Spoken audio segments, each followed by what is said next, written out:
Welcome to a module that will focus on authentication, or in other words, the mechanisms for establishing the identity of users. Let's start off by explaining the involved terms and concepts. Authentication is a process of proving and verifying the identity of a user. You can see an example of authentication evidence in the left side of the slide. To be able to authenticate someone, you need to have a reason for believing that that person claiming to be Bob is really Bob. A sufficient reason could be an identity document that contains a photograph of its holder or a person who looks like them. This doesn't mean that the person is who they claim to be. The authenticity of the document should be verified. See if the issuer of the document is on your list of trusted entities. Identification, on the other hand, is, for example, this simple claim. My name is Tom. Nothing else is needed. There is no need to prove or confirm the claim. Identification does not equal authentication. Authorization, in contrast to the two above concepts, involves verifying if a person who has confirmed their identity, who is successfully authenticated, has an appropriate level of permissions required to execute an operation. Operating systems usually authenticate users only once, at system logon. Authorization, on the other hand, is performed each time a user attempts to perform any operation. Run an application, open a document, delete a file, and so on. Authentication can be applied to a user or a program, or even to data. The most common method for authenticating users, which will probably remain popular for quite some time, is checking if they know a secret that nobody else should know. This involves checking if a password entered in the login screen is correct. Authentication can also be performed in other ways. You can, for example, authenticate a principal, a person, by ensuring they possess some data that is exclusive to them. This type of information is usually saved in private keys or stored on smart cards. We'll go back to smart cards later. Biometric authentication is another solution. Biometrics is based on a person's distinctive features. Modern operating systems can implement the use of all three techniques either separately or together. The most common method is password authentication, which we'll look into more closely in a moment. Smart cards authentication is also very popular. Many computers, including portable computers, are equipped with biometric readers. They're less popular, however, and one could claim that they're less effective.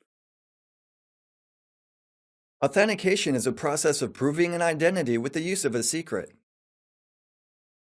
If something is to remain secret, it has to be changeable.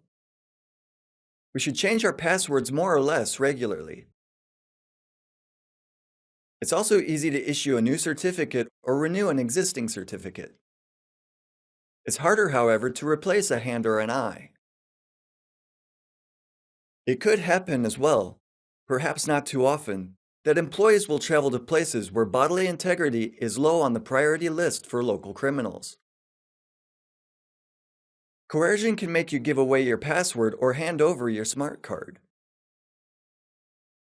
It's harder, however, to persuade someone to part with their finger or eyes.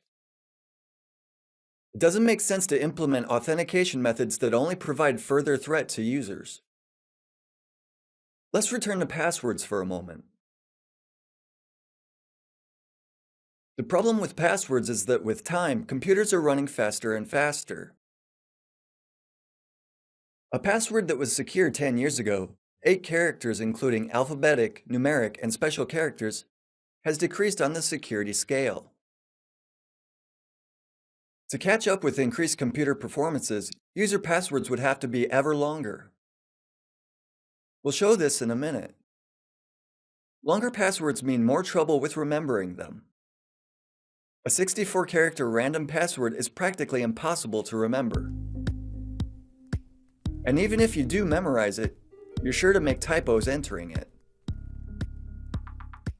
That's why implementing additional authentication is crucial. Since we've mentioned that biometrics is not an ideal solution, we're left with smart cards. The advantage of smart cards is that they can store large amounts of data, which means that passwords and keys can be long, and we don't have to remember them as well. This is the main strength of smart cards. Announcing that your company will implement two-factor authentication could also bring some unexpected benefits. This was the case with Microsoft Corporation. Some time ago, 20 to 30% of traffic at perimeter routers in Microsoft networks was made up from attempts to crack staff passwords. Usually the attempts failed, but even ignoring the potential threat to security, cracking attacks were an infrastructure issue. The network slowed down as a result. Microsoft announced that they'll also use smart cards in addition to passwords to log onto a computer. This makes cracking a password impossible without physical access to the card. This is the second authentication factor. One is something the user knows, a card's PIN. Second, something the user has, data saved in a card. Most attackers, except for the ever-optimistic types, stopped brute forcing Microsoft passwords. The network sped up without any infrastructure development. The solution is easy and effective.